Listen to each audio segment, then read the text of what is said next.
Hi friends, hope you're doing well today. Um, just wanted to share the overviews of Matthew chapter 15 and 16.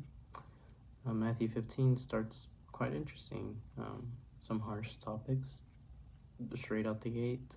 Jesus confronted by religious leaders, and Jesus responds back with something different.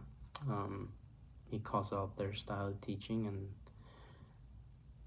maybe perhaps Jesus also calling out how the leaders have been misleading for quite some time.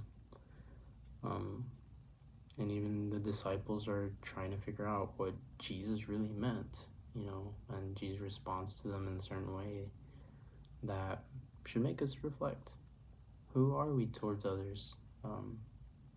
The things that we say and do, what does it say about us? How do others see us? Especially if we are claiming to be followers of Jesus. As we continue another story of someone requesting something of Jesus, and I want you to see how Jesus responds to it. Why does he respond the way that he does? What is he trying to tell his disciples and those that are following him? And then this chapter concludes with a story of Jesus feeding thousands again. And so I want you to see how does this contribute to the disciples' faith and perhaps to those that are a part of this huge event. Chapter 16, again, the religious leaders are just about testing Jesus at this point. And so how does Jesus respond? What is he telling his disciples again? And Jesus calls something out. He's pointing out that there's people that have such little faith. Why is Jesus saying this? What kind of faith is Jesus expecting us to have? So I hope you can reflect on that part.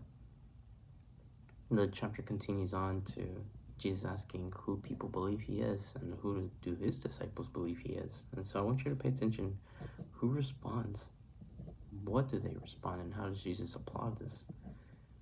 And also in this chapter we will read the first announcement that Jesus gives regarding his upcoming death. So I want you to read how his disciples respond to this, how Jesus responds back, and what does Jesus say is the true cause, what we should be doing as his followers? How should we live our lives? And so I hope that this text, these passages are meaningful to you today, and may God bless you.